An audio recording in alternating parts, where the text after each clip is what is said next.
What's up, everybody? We're back with another episode. Today, I have a good friend of mine, somebody that I'm gonna be honest. I'm gonna give you guys a little bit of background about how aggressive bro came in. He was said I was gonna go crazy when I get the chance, but man, he's came in the scene, bro, and absolutely crushed it. But also, just meeting him a few times, just a great overall guy as well. Ian, bro, thank you for hopping on today. Trey, thank you for having me, bro. I appreciate the opportunity. Of course, man. Of course, man. So what I always like to do is I always like to start off, and I also don't know a lot of this stuff. So this is a good opportunity for me to kind of ask and get to know you a little bit deeper. But before we hop in, bro, tell us like, bro, how did you get into life insurance in general? So, how I got into life insurance, I started at we'll call it a practice company back in April of 2024. It was a more recruiting based model. So, not a whole lot of selling. I was doing a lot of recruiting and I wasn't making a lot of money. But I was attracted to the industry, not just because of the income potential. I saw a lot of people that I wanted to be like with their lives, their families. And I was like, man, this seems like a vehicle that can take me to where I want to be, and I can also grow to who I want to become. Fast forward, about 13 months later, I transferred to the last company to FFL, Family First Life. It's been great. It's been a lot different. To long story short, I was actually like flat broke like a year Mhm. ago today. I lost all my money at this practice company. I literally came in making six figures a year, had pretty much five figures in savings, came up, lost all my money. I gave it everything I got, and I was like, okay, I know it's not the industry, it's the system. I get back in here in FFL, and then I actually just went first time full time first last month on the May what is it, May 1st, and then we're not looking back. Yeah, dude. Before we even get into that, I didn't even know this. So Yeah. context for people, because I think it's important. Everybody's journey is unique, bro. Can you touch on like what that process taught you from there to like now? Like what was that pivotal moment? I can only imagine, take us back a year ago. How do you still use that now, or what did that process teach you, bro, when you like you said you were kind of at that rock bottom place? I mean, it taught me a lot, bro. It taught me that I needed to live below my means for sure. That's something that it taught me. Like now I could go make 100 grand a month and I'm like, I'm gonna live less than that until like I know I'm set for life. It really helped me develop my mindset, my mental fortitude.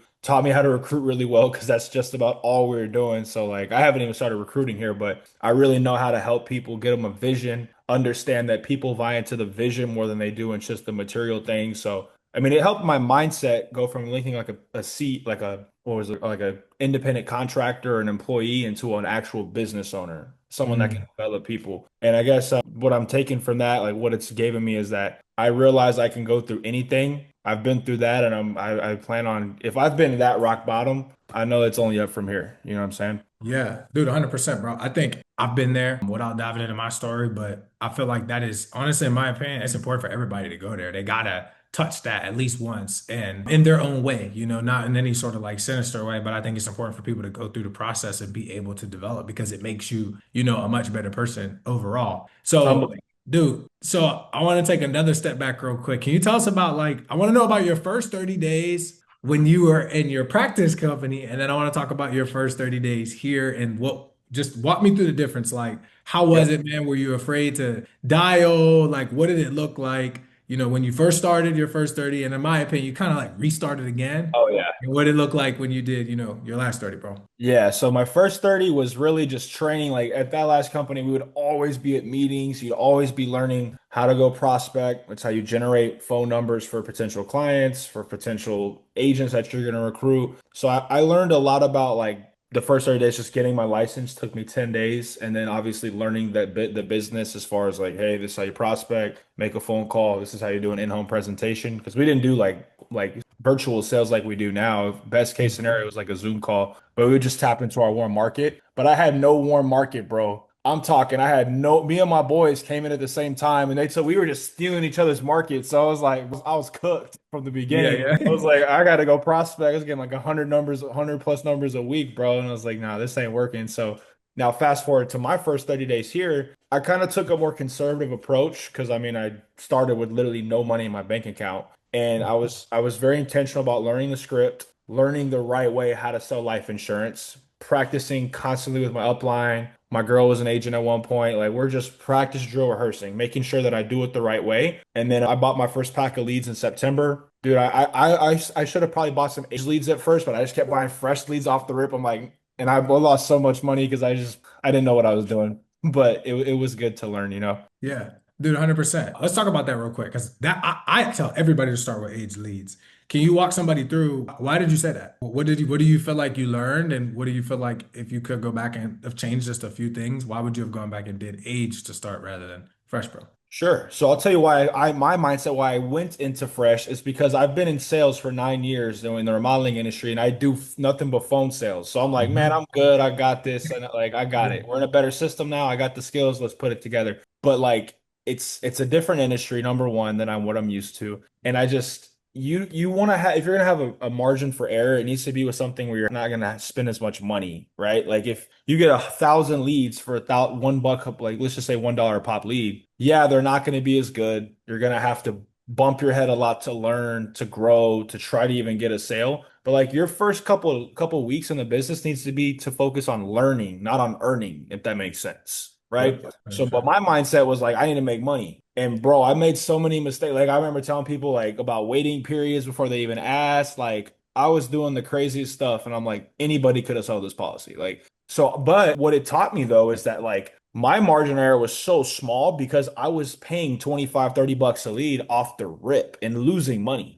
But Exactly. I accepted that. I said I'm gonna lose money before I make money, but I'm gonna grow my skill set fast. So that was my mindset. The reason I don't recommend it is because most people they have a slower learning curve. You want to have volume. You want to go ahead and do volume because volume is going to get you the reps you need to really improve your skill set without investing a ton of money and losing a lot of money. I always Yeah. think if you get a fat sell off the rip, it's luck. Most of the time it's luck, and it's almost the worst thing that could happen to you. You want to kind of Yeah. learn and grow and then get through the growing pains. Yeah. Dude, 100%, bro. I think that's like the proper mindset, man. Especially in that process. I will let you know my first interaction with you was, I'll be honest, you were part-time before you went full-time, right? I was So part-time for 8 months. yeah, dude. So like I was like, just so you guys know, we're gonna get into what he's doing now as bro's crushing it. But I'm gonna be honest, from my end, I'm like, okay, he's part-time. Like, I don't know what he's gonna do. And bro just hopped off the scene. But what I want to know, and I don't know this, so I'm genuinely asking, like, what was the reason why you waited to go full-time? Was it more of like a financial thing? Was it like you said, like you spent a lot of bread up front and thought it was gonna be, yo, I'm gonna spend this bread and get out of the situation, kind of dug yourself in a hole? Like, what was that? What was that Yeah. timeline for? Those 8 months, if you don't mind.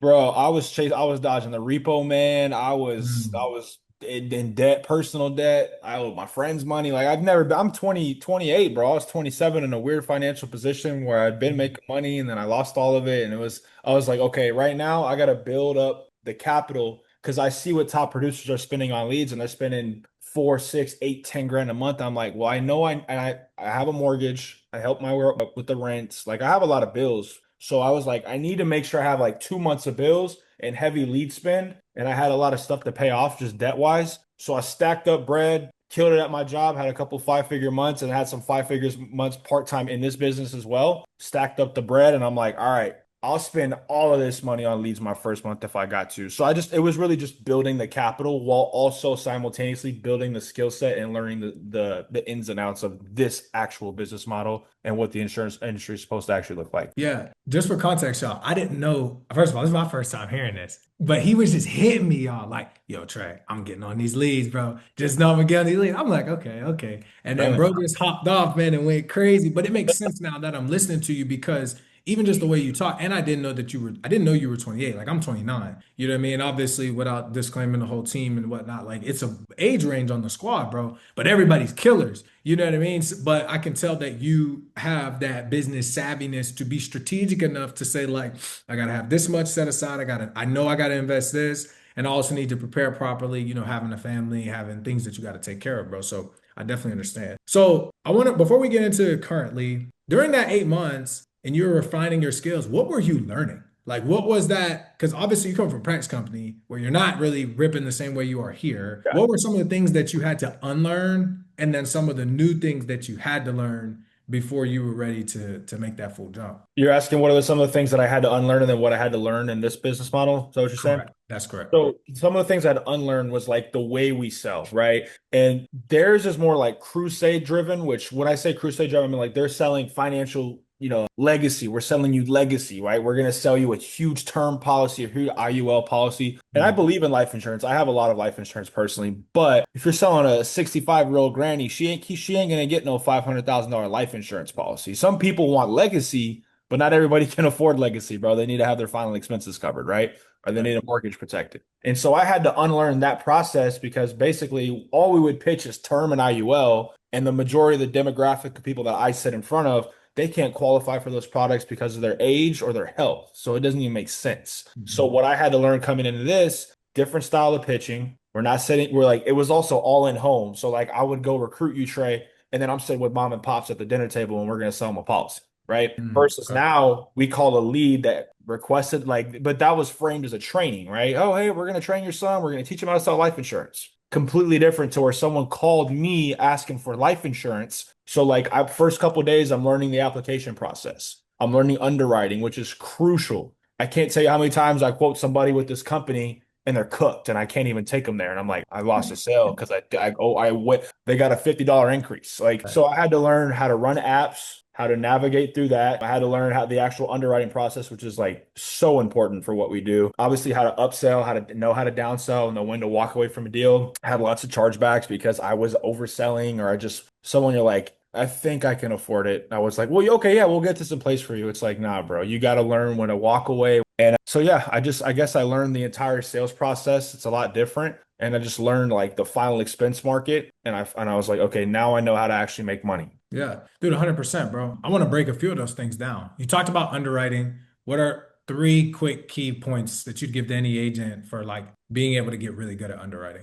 I think you should ask your upline, right? You should have I made like a cheat sheet when I started. My upline's Case and Bond. He'll probably be in an interview with this. This guy knows products in and out. There's going to be someone in your agency that knows products, or you might have to become that person, right? And I'd be like, okay, which carriers will take these conditions, or which of these conditions are uninsurable? And I would make a cheat sheet, like Americo. They accept this, and this. Corbridge, this, and that. Transamerica, Ethos, Mhm. Chubb, like we would just go down the list, and I'd be like, okay. I started learning, but then eventually, like you start learning. I never learned about the prescriptions. Like I'm not there yet, but basically, I kind of learn in different case scenarios. The best way to do it though is just to go out there and try to like run the appointment. If someone's Mhm. like, "I got daily insulin," you think you're going to quote them with a certain company, and then you find out they don't take it. Well, that's a learning experience because you could lose the sale. You know what I'm saying? Right. But like main tip would just be you just got to go out there and do it. But you also probably should leverage your upline and while you're on the sit or have them like make you like a cheat sheet. That's what I did. No, I love that. I love that, bro. And I love the fact that you said taking action is the most important thing because at the end of the day, you can sit here and look at a cheat sheet, do 50,000 things, but until you get the rep and you fumble it and you're like, okay, I'm not going to do that, then you learn and then you go from there. Second thing you mentioned, upsell, downsell. Walk me through what is your process on that? Like, when do you know when to upsell? When do you know when to downsell? And how are you doing that with your clients? So let's say I'm downselling. Downselling's a lot. I feel like it's a little simpler because let's say I'm downselling somebody. They're unsure. They're like, does this sound comfortable for you? Yeah, I think so. Yeah, I can do that. That you can feel the uncertainty, and uncertainty creates chargeback, right? There can also Mhm. be someone that sounds super certain they still charge back, but like if you feel the uncertainty, you need to address it and you need to be like, hey, look, here's what I want to make sure we can do. I want to make sure we get you some life insurance, but I want to make sure we can help you keep your life insurance. Because other way, it's not going to do you any good. It's not going to do your daughter, whoever your beneficiaries are any good, and it won't be good for me either, right? So why don't we do this? Why don't we start off with whatever the entry level option is for 5,000? That way we cover X, Y, and Z. Get your foot in the door. Later on, if you need to add coverage, it's as simple as calling me as your agent, and then we work up some additional coverage for you. Okay. So what we'll do is we'll get you approved for this option. Is this comfortable for you? Okay, that's more feasible. Awesome. I don't want to take any food off the table, right? Whatever. Or I'll be like, if you get a flat tire, I don't want you to come down the fork in the road where you got to choose your tire or your life insurance. I want to make sure you fit that in your budget no matter what, right? So that's probably how I would downsell. Upselling, I just learned this recently, bro. I've been upselling more, is I get them approved. I figure out what their options are. I get all the information first, so that way I secure the sell. And then once I get them approval, I'll be like, hey, look, Trey, good news, bad news, right? What's the good news? Well, the good news is we got you approved up to, let's say it's with Transamerica, their final expense product goes up to 100K. So I Exactly. know we got you approved for 20,000. They did approve you up to 100,000. We can keep it where you're at. If you want me to show you a little bit more, I can do that for you as well. Well, what does 50,000 look like? 50,000 is going to be Boom. They That's were your fine. bro. Like the other day, I had $100 a month, right? Got her to 448 a month because she got approved for 100 grand. She was not expecting that. 100 grand a month, bro. Our 100 grand of coverage went from a $40,000 policy, got her a 100 grand policy. I was like, "Are you sure this is comfortable?" Because like, I don't want this $400 chargeback. But Yeah. like, it's like, you sure? And so, but so that's tell them what they qualified for, assuming they are going with like a smaller entry level face amount, and then get them extra. Or what I do is, let's say there's some riders. I don't always tell the riders up front. I get them approved first, and I'm like, so they actually approved you for some additional benefits in your policy. Okay. You have that pen and paper handy? Be like, so they actually approved you for something called an accidental death benefit rider. What this does is this takes this 20,000 to 40,000 in the case you die in an accident. Obviously, if you die from natural causes, it'll stay the same, but this is an extra layer of protection. I was like, I'll show you what that looks like if you're to add it on. It's going to be an extra $7, taking you to 92.81. I was like, do you want to add that on or do you want to keep it off? Let's go ahead and add that on. Boom. Simple as that. Facts, bro. That's fire. That's fire, bro. For anybody that's running that back, you got to run the whole sequence back because the downsell is saucy, the upsell is even saucier, bro. Just because in the reality of the situation is like you're controlling the narrative and you've already done your everything's already done. They don't feel no pressure. You're not upselling them before they're approved. You're doing it after. And the trust is through. You've already congratulations, the whole 9 yards. So definitely take that as a nugget, bro. Dude, that's fire, bro. That's fire. So one of the things that I think is really important in the way that you kind of work is like, bro, you're constantly working leads. So now I want to get into like the nitty-gritty of the schedule. Before we do that though, because we didn't even ask, like, what did you that first full month, what did you issue? What did you write in your first month, bro? Like last month. Yeah, yeah, yeah. So the issuing is still being determined because obviously like a lot like I can't I mean I'm sure I'll issue at least 50K, right? But I submitted 62K or 64K actually. 64K issue or I'm still learning the terms, bro. I'm just going out there and selling. But I Yeah, you're good. submitted 64K. I mean, I've already made like 19,000 this month. So I mean it's the 13th of the month and like I mean we're doing good, bro. So I would estimate I'll probably IP about 40 to 50K this month. Yeah. Yeah, yeah. Yeah. Well, they had to hear that before we get into nitty Mhm. gritty. It's safe to say I'm telling y'all this dude came out like I pulled up on him when I met him. I said, hey, was texting everybody in the agency, like, yo, this boy raw. But the reality is, bro, I want to point something out before we get in. The thing about this man, he's being super humble right now. This dude is a savage. And I want everybody to understand that in order to do numbers like that, one of the things that you have to do is have the right mindset. Bro was prepared for 8 months for this opportunity. I'm not saying it got to take you 8 months, Oh, but I'm saying he literally said, I came out, I tried fresh blades, I knocked my head against the wall. I had to go back to the trenches, figure out what I needed to work on, how to sell, had to get the chargebacks, had to get slapped in the face, yep. and then developed a game plan to go execute. So don't say, oh, it's my first 30 days. I'm trying to do what he did. No, it's he had to go through his process first to get there. So now we're gonna get into the actual details, brother. So you're writing, let's just call it 50K to keep it super simple. Submitted Yeah. 62. We're probably gonna issue most of it, but let's just for the people in the corner that are like, oh my goodness, let's do 50. Keep it simple. First and foremost, bro, I gotta know. Walk me through your day. Give me a day. Like what time are you waking up? What time are you going to bed? And I'm big on like the small things. So like do you have a routine or are you not a routine guy? I am What a does that look routine like for guy. you, bro? I'm gonna be honest, bro. I'm a routine guy. I'm a routine guy, but I've been slacking recently, right? I've Yeah. been I slacking appreciate the recently. accountability. Yeah. When I first started my first month, I would wake up at 5 a.m. I would go to the gym for like an hour 30, right? Come Mhm. back. I read the Bible every day for 13 minutes. All glory to Jesus Christ, right? So I read the Bible for 13 minutes every single day. Then I read a personal book. The first book I was reading was Sean Mike, Punch Me in the Face. Bro, this book Mhm. is so fire for your mindset, bro. Like that helped me get want to go get punched in the face my first month, right? So I'm reading that. I'm reading a book. First, I start off with my faith, then I work on personal development. I had literally ChatGPT make me a whole schedule where like on Mondays I listen to like motivation, Tuesdays I listen to like faith, business podcast, FFL podcast. Like bro, I'm constantly feeding my brain with something that's going to make me think different because now I work virtual. I'm not in the office yet. So like I have mentorship, but I have to ask for it. I'm not in person. So like I have to seek value outside so that I'm feeding my brain. So Mhm. that's kind of what the morning looks like. Shower, talk to God for a while, and then I get to work, bro. I get to work right at 9 a.m. is when I start. And then I religiously, bro, I work 12 hours a day, 9 to 9. At the bare minimum, Monday to Saturday. Sundays, I'm not one of those guys that doesn't work on Sundays. I mean, sometimes I do, sometimes I don't, but like I think 6 hours on a Sunday, 5 hours on a Sunday, because Yeah. I run veteran leads and when I was running final expense, I'd run Sundays all day long, but like the veterans are a little less inclined to want to talk to you on a Sunday. So, Yeah. you get a fresh lead, I'll call it. But aside from that, I'm not rinsing leads on Sundays. But that's kind of the schedule, bro. We wake up, we get our routine in 9 to 9, and then after that, I get off at 9 because I have a fiance, so she needs a little bit of time, but she understands. And then I'm in bed by like 10:30, 11, bro. Yeah, locked in. No, I like that, bro. So let's walk through real quick. Just side note on Sundays, what's that look like? I have people that ask about dialing on Sundays. I know you're hitting the fresh ones, but in that 6 hours, is that like in the morning before you hit church? Is that after church? Because I've had a lot of people ask, like, when do I call on Sundays? What have you seen that's worked best, bro? Well, how I do it is every morning, I always call the East Coast first because I'm in the Central time zone, so it's an hour ahead. So if I'm calling, I would probably call from 12 to 6 on all time zones, but like start off at 12, dial till 6 p.m. Central. Like, at 1 p.m. at 12 p.m. when I start, it's already 1 p.m. Eastern, so I'll hit those leads first. That way they probably are out of church. They're probably not late. If I call them in the middle of church, they might be a little pissed off. I don't want Yeah,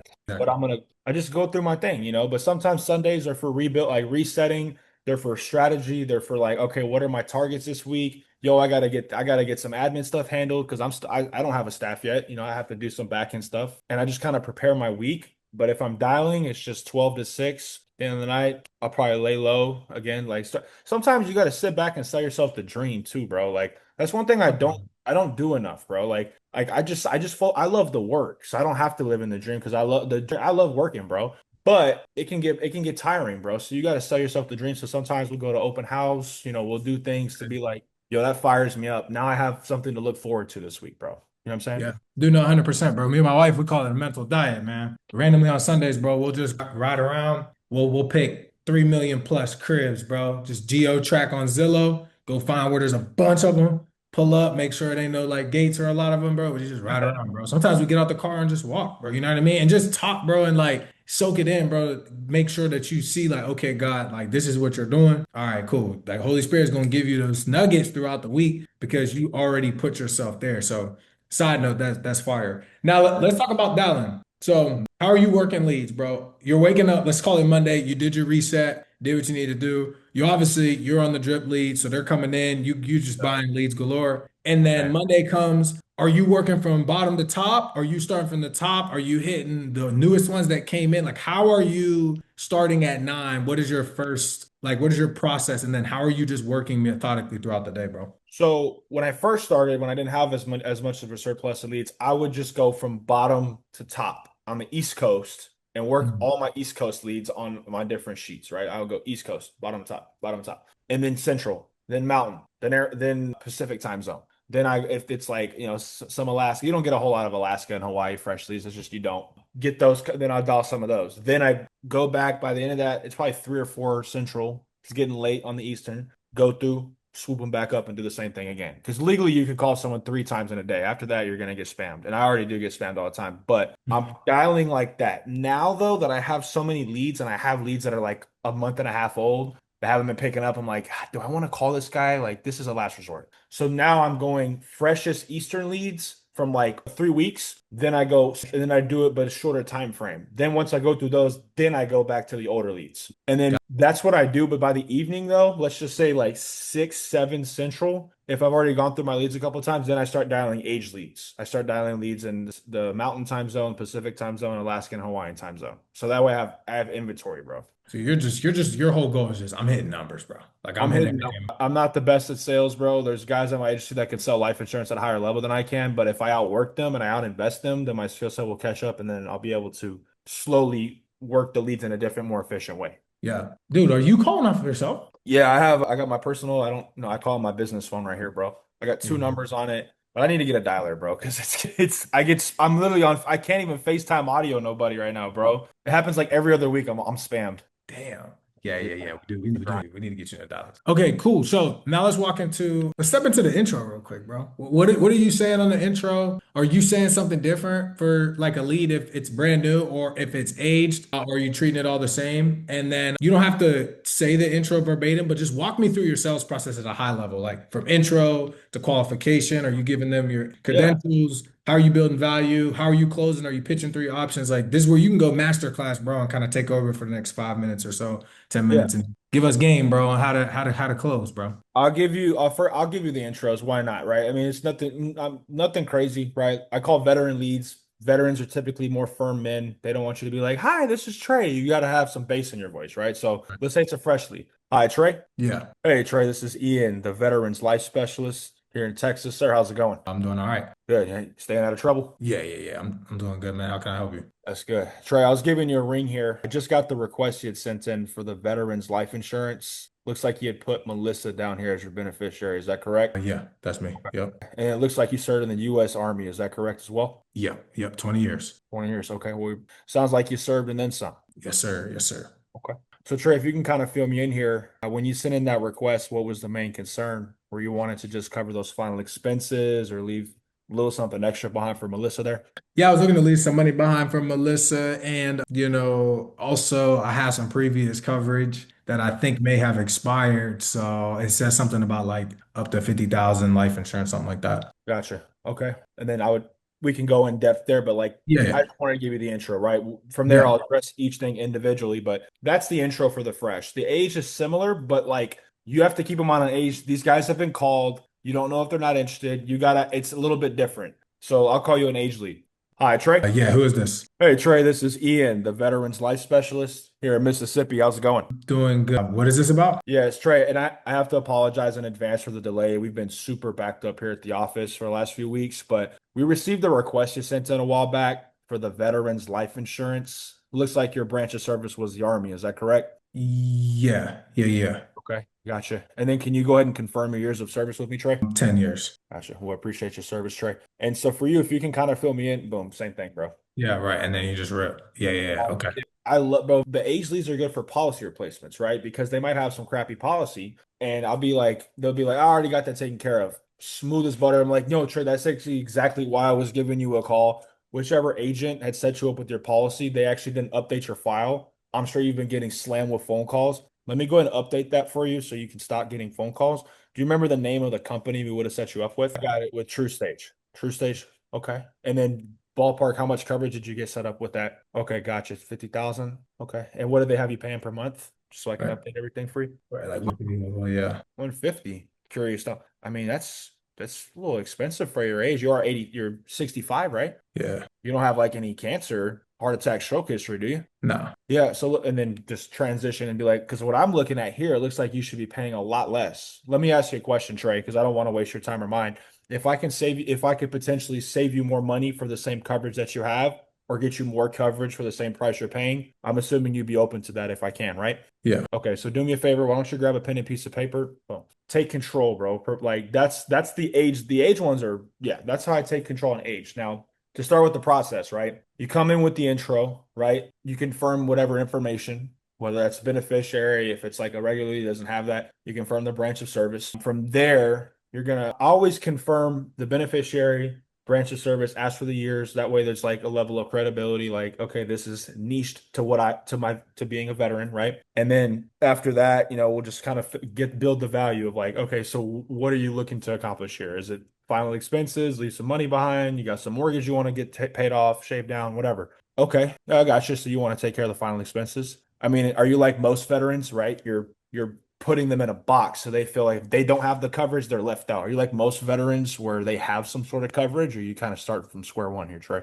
Start Oh, from, yeah. oh, you are? Okay. So I mean, at the moment, just to confirm, you don't really have anything that would take care of the final expenses? No. Wow. Well, I mean, thank you for sharing that with me. That kind of gives me a clearer picture of how we can help you out. And I could see why that's important, why you wouldn't want Melissa to have to shoulder that financial burden. So we'll definitely see how we'd be able to help you out. But so that's the building the pain aspect, right? Figure out if they do or not have something, obviously react accordingly, be like, oh, so you don't have anything? No. Gotcha. I guess let's say they had a desk. Okay, so man, I'm sorry to hear that. Is that what made you send this in? Is that why this is important to you now? Or sometimes I'll be like, I guess you just feel like now's the time you're ready to stop putting it off. I'm framing them in a way where they're like, yo, I got to get this taken care of. Does that make Right. sense? Yep. Go to the value, figure out what they're looking for. And then from there, I'll be like, look, insurance. The good thing about insurance, Trey, is it's really simple. It's just based off your age and your health. Run through the medical questions, right? From that point on, I'll be like, okay, look, so while I'm pulling up some options for you, I am required to give you my credentials. So why don't you go ahead and grab a pen and piece of paper for me? I'll wait for you.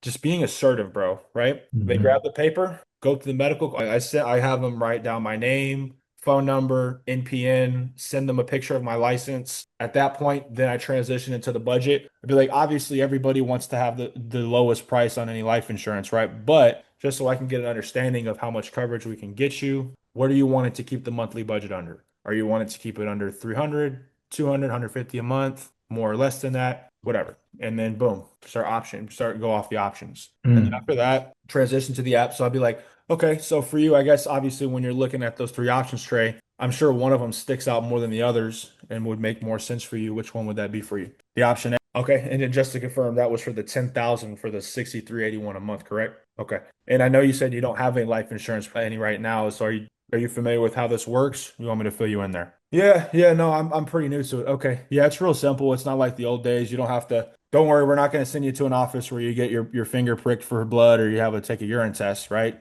We're going to actually just do everything what's called simplified issue, meaning we get you an instant approval, whether that's in a matter of minutes or worst case scenario by the end of the day. Sound good? Awesome. And then just to confirm the spelling of your name, I confirm some more information, transition into the app. The moment they pick the option, I'm not sitting and letting them think about it too long. We're confirming a piece of information and we're walking through the application. Make sense? Now, I don't always ask questions that's on the application. One thing that I think would help those that struggle with social objections is leading up with medical questions. So I'll be like, hey, let's say I'm learning a veteran. I'll be like, okay, I'll get all the information before the social. That's the last part I get. But like before, like you have to go to the medical questions, right? Be like, okay, Trey, so are you going? And then when was the last time you saw your primary care physician? Oh, a couple weeks ago. Okay, what was the name of the doctor? Gotcha. And is that at the VA or are you seeing a civilian doctor? The reason I asked that though is I know American Amicable, they do require you to have like some certain companies do require the doctor, but so I just write that down. But like once you're leaning them in that direction and you're It's like, okay, natural. you're like, and then was that for like a routine checkup or a specific issue? What made you go to the doctor?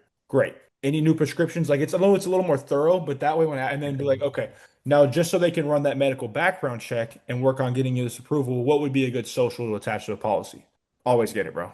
Rarely do I have that objection, bro. Once you got that, you go through those medical questions, get the beneficiaries. I'm always writing down like the beneficiary's birthday because some carriers will ask that. I've gotten to a point where I know what all the apps are going to ask, so I make sure I have that information in case I need to pivot to carriers, other carriers. Make sense? Yeah, 100%. Get the banking, and then we go to the upsell or the downsell, just depending on their budget and kind of feeling it out. And then good news, bad news, boom, you're stuck with me for life. Yeah, dude, butter, bro. First of all, I appreciate you for sharing that. Definitely a game. I remember, quick side note before I address what you said. There was a carrier, I don't know, you guys don't have Prosperity anymore, right? That's I not. don't think I've never Yeah, sold with them. dude, that was like they would like pre-qual you before you got even to at some point. But basically, I could figure out what they were going to be, and it was like that rate across basically like seven carriers. And me and my boys, we had like a little process. It was fire though, bro. So I could figure out like, okay, they're gonna get standard, and then I would go to like America or wherever and put them into a better rate or something where I